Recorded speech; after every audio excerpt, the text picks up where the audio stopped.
Bismillahirrahmanirrahim. Assalamualaikum warahmatullahi wabarakatuh. Selamat pagi anak-anakku sekalian. Mudah-mudahan kalian sehat selalu.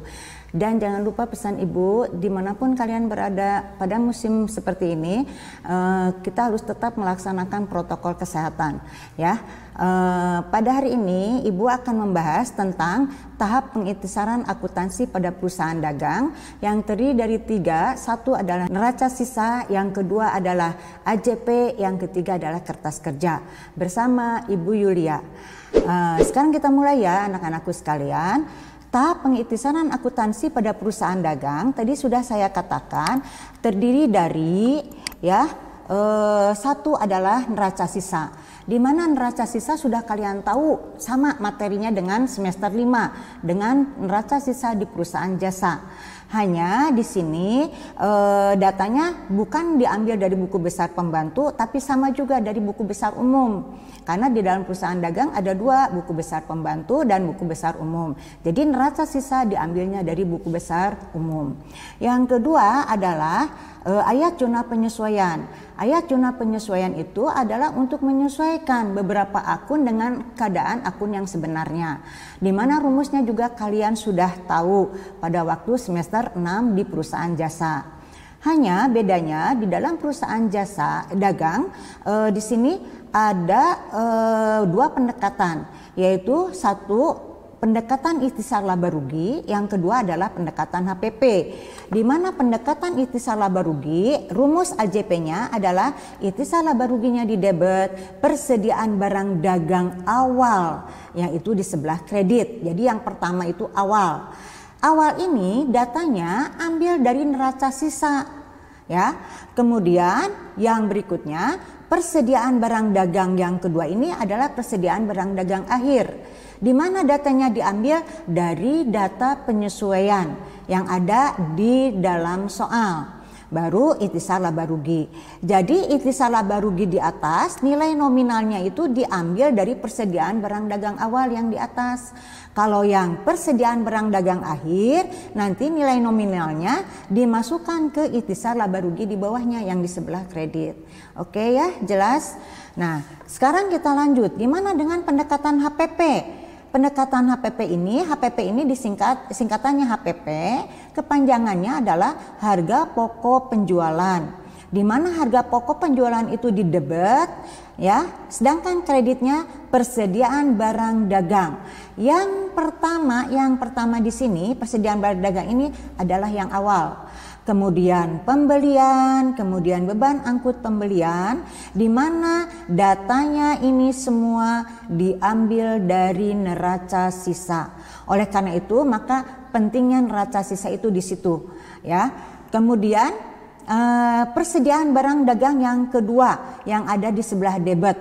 Ini datanya diambil dari soal, ya, di data penyesuaian, soal data penyesuaian. Ada di situ persediaan barang dagang, namanya yang akhir yang 2. Kemudian retur pembelian dan potongan harga, potongan pembelian, 2 macam ini retur dan potongan itu datanya diambil dari neraca sisa. Nah, ini semuanya disimpan di debit yang 3 ini. Kemudian dijumlahkan baru masukkan ke sebelah kredit, yaitu ke harga pokok pembelian. Kemudian rumus yang kedua ya, tadi yang kedua adalah beban perlengkapan debit, perlengkapan kredit. Ini sudah dibahas di semester 5 perusahaan jasa. Kalau ada kata terpakai, kamu jangan dikurangi dengan data di neraca sisa, dikurangi dengan data penyesuaian yang ada di dalam soal. Tidak usah, ya, kalau ada kata terpakai. Kecuali kalau tidak ada kata terpakai baru dikurangi. Oke ya, jelas ya. Saya hanya mengingatkan yang rumus nomor 2. Nomor 3 adalah beban penyusutan, akumulasi penyusutan. Ini biasanya dalam bentuk persen kalikan dengan harga pokok daripada barang tersebut. Jadi jangan dikalikan dengan akumulasi, ya. Diingatkan lagi. Kemudian yang keempat adalah beban yang belum dibayar. Jadi kamu punya utang, maka AJP-nya beban gaji, contohnya utang gaji. Kemudian yang kelima adalah pendapatan yang belum diterima. Kita masih punya piutang, maka AJP-nya piutang debit, pendapatan kredit. Dan yang rumus nomor 6 ini sama juga. Nomor 6 ini ada tambahan sedikit karena dalam jual beli biasanya ada utang piutang. Di sini juga biasanya ada yang piutang yang tidak atau sulit ditagih, ya. Makanya di sini ada AJP yang baru, yaitu beban kerugian piutang dengan cadangan kerugian piutang. Ini yang baru. Kemudian yang 7A, ini beban dibayar di muka. Dicatat sebagai harta, maka kamu harus hitung bebannya. Hitung bebannya itu adalah beban yang sudah digunakan. Maka AJP-nya beban titik-titik dibayar di muka. Biasanya penghitungan beban ini mulai dari kita melakukan transaksi sampai akhir periode. Biasanya sampai bulan Desember itu biasanya.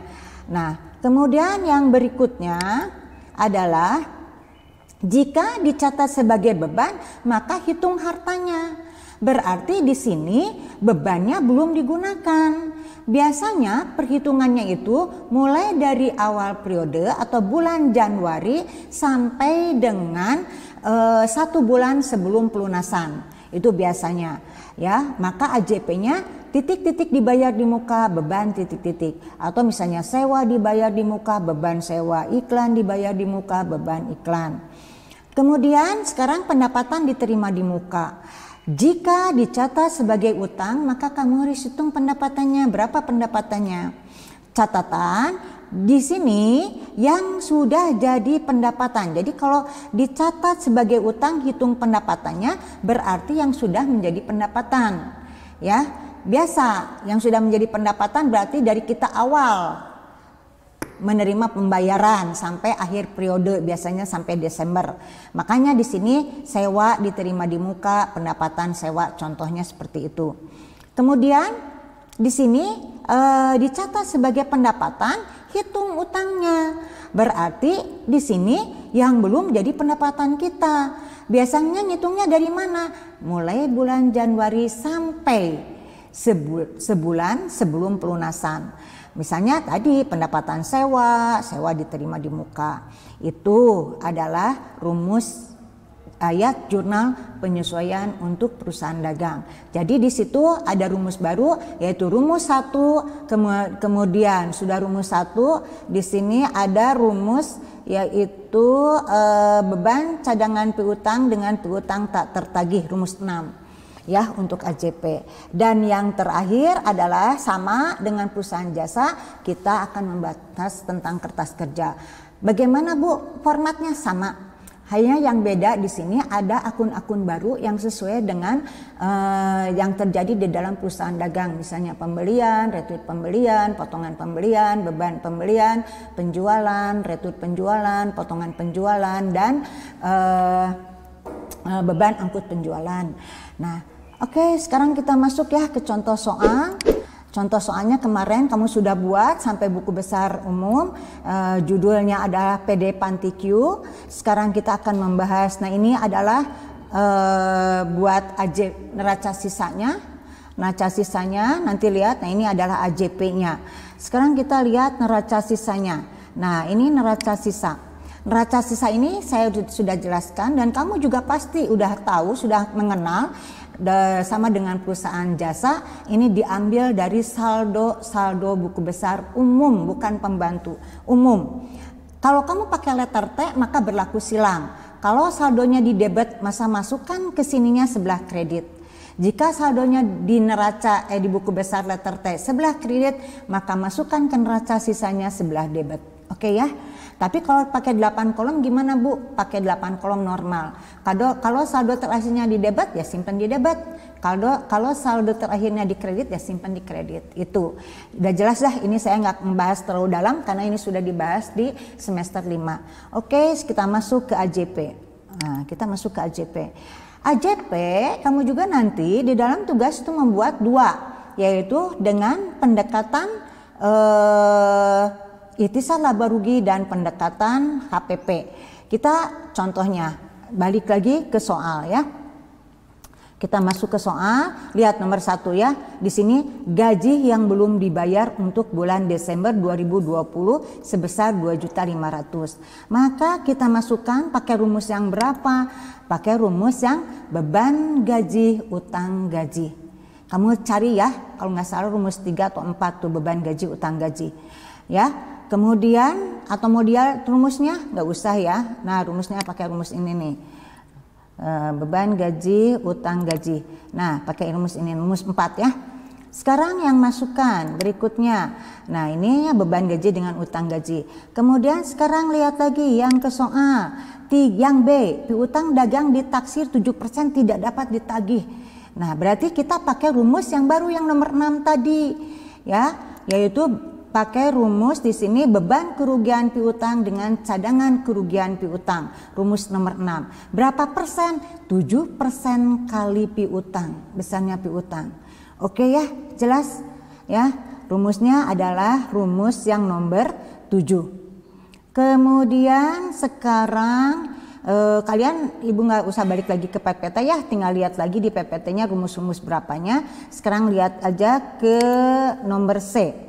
Penyusutan peralatan kantor kendaraan masing-masing sebesar 3%. Maka kita lihat ya, di sini ada apa aja nih peralatan? Ada kendaraan, ada peralatan. Nah, ini disusutkan sebesar 2%. Ya. Nah, sekarang lihat kita masuk ke AJP-nya, disusutkannya sebesar 3%.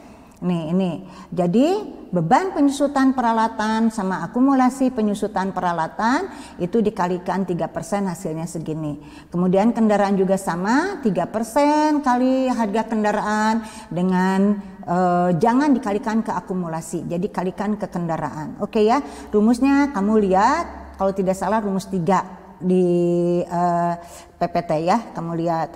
Kemudian yang berikutnya, nah sekarang di sini kita lihat ke soal yang nomor D ya, dan nomor D. Nah di sini persediaan barang dagang awal, nah ini tidak disebutkan di dalam neraca, jadi adanya di dalam soal dikatakan. Biasa persediaan barang dagang awal sebesar 12 juta dan persediaan barang dagang akhir sebesar 24 juta. Nah, ini biasanya di dalam soal yang ada persediaan akhir saja di data penyesuaian. Yang ini biasanya di neraca. Tapi nggak apa-apa, di sini juga sudah ada keterangannya, ada awal dan ada akhir. Kita lihat ke AJP-nya kayak gimana. Nah, kita pakai rumus 1. Ya, pendekatan ikhtisar laba rugi. Pakai tulis judulnya. Rumusnya ikhtisar laba rugi debit, persediaan barang dagang awal dikredit, kemudian persediaan barang dagang akhir dikredit, dan ikhtisar laba rugi persediaan barang dagang awal akhir di debit dan ikhtisar laba rugi dikredit. Jadi itu seperti itu ayat jurnal penyesuaiannya untuk pendekatan ikhtisar laba rugi. Nah, sekarang kamu buat juga yang pendekatan HPP. Kata saya tadi di PPT bahwa yang beda di dalam perusahaan dagang ini, AJP yang beda hanya nomor 1 aja, pendekatan ikhtisar laba rugi dengan pendekatan HPP. Sedangkan nomor 2 ke bawah sampai 8B itu sama AJP-nya, baik pendekatan HPP maupun pendekatan ikhtisar laba rugi. Oke ya, sekarang lihat, kita ambil yang 31, yang nomor A, B, C, saya tidak akan bahas karena ini sama materinya dengan yang di atas. Jadi yang akan bahas adalah pendekatannya saja. Nah, ini pendekatan HPP. Ya, tadi dari pembelian, ini ambil datanya di di perusahaan dagang, di neraca sisa, beban angkut pembelian tidak ada, kosong. Persediaan barang dagang awal, ini lihatnya dari soal, dijumlahkan, simpan di HPP ya. Kemudian sekarang persediaan barang dagang akhir kan ada di data soal penyesuaian, jadi tinggal masukkan. Retur pembelian dan potongan pembelian ada di neraca sisa ya, tinggal dijumlahkan, kemudian disimpan di HPP, harga pokok penjualan.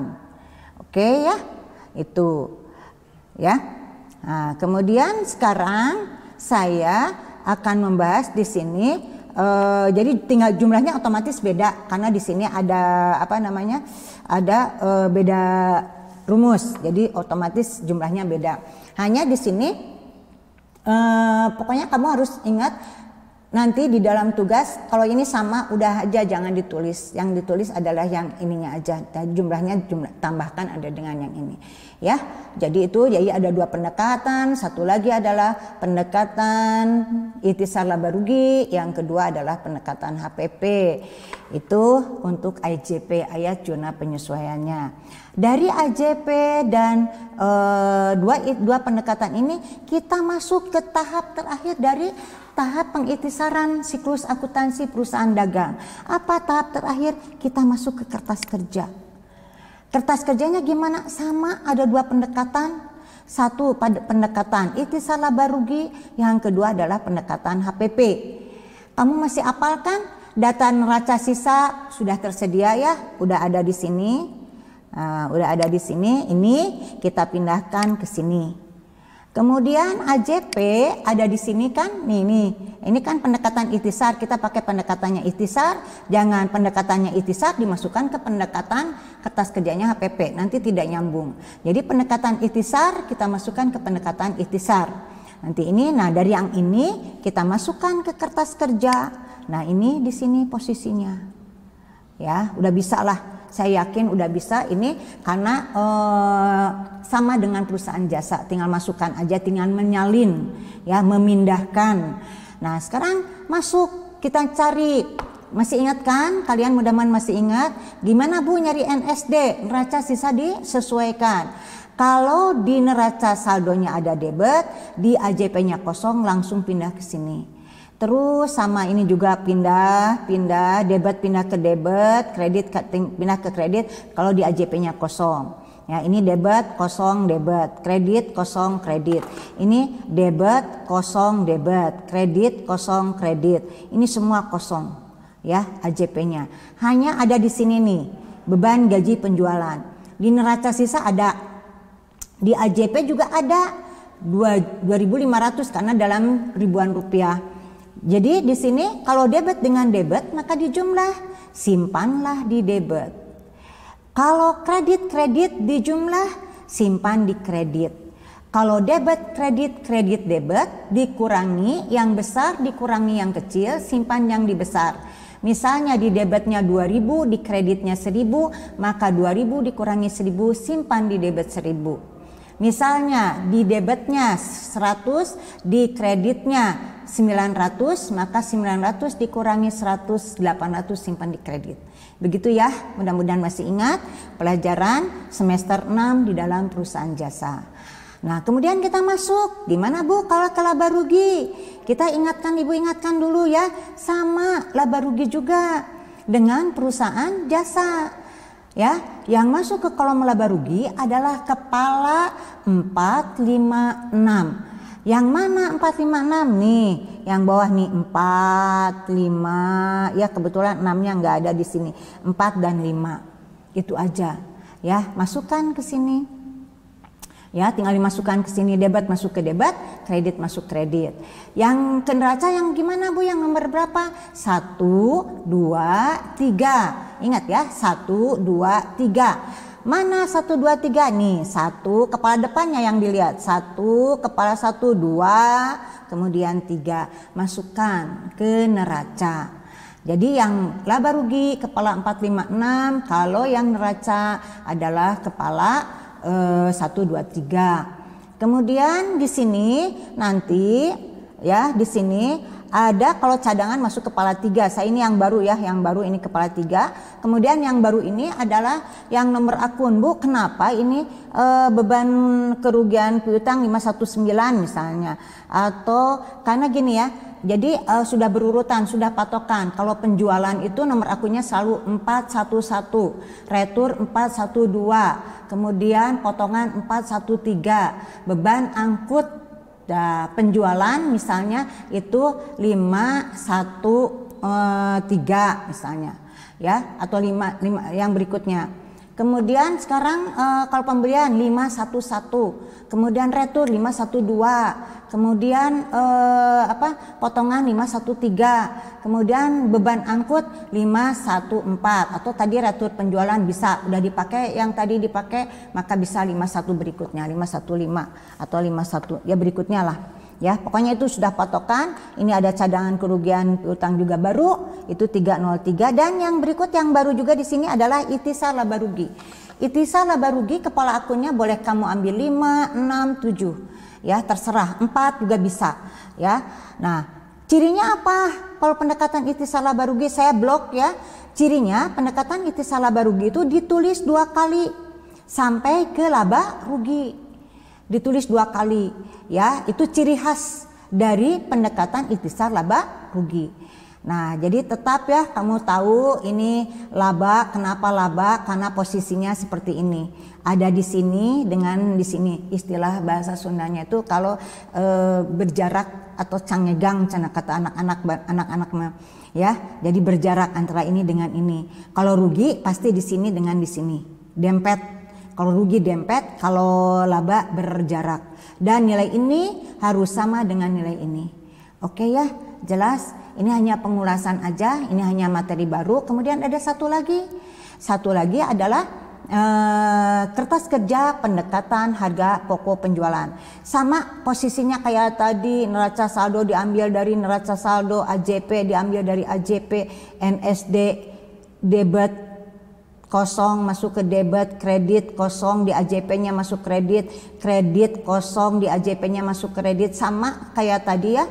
Kemudian di sini kalau debit di jumlah, kalau kredit nggak ada, kebetulan di sini transaksinya di jumlah. Kalau debit debit dikurangi disimpan yang paling besar, yaitu yang besar dikurangi yang kecil disimpan di yang paling besar. Kemudian untuk laba rugi juga sama, diambil datanya dari NSD, sama kayak tadi di atas juga, datanya diambil dari NSD dan kepala akunnya 456. Kemudian kalau neraca sisa juga diambilnya dari data NSD, diambil dari nomor kepala 123. Hanya ciri khas dari pendekatan pendekatan dari harga pokok penjualan ini adalah di sini saya blok juga, kebetulan harusnya ada 4, tapi karena beban angkut pembelian nggak ada, jadi di sini 3 yang diblok. Pasti pembelian, retur pembelian, potongan pembelian, dan kalau ada beban angkut pembelian itu di NSD-nya 0, tidak ada nominalnya, habis. Itu ciri khasnya. Kemudian yang kedua, ciri khas yang kedua, sama HPP juga di sini nomornya boleh terserah. Mau nomor berapa? Mau 4, 5, 6 boleh, mangga. Nah, juga di sini ciri khasnya adalah dikurangi mau masuk ke NSD.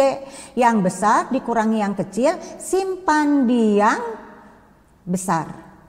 Ya, dan hanya posisinya sampai laba rugi. Kemudian ini juga sama, posisinya ke bawahnya mas sama dengan yang tadi pendekatan ikhtisar laba rugi.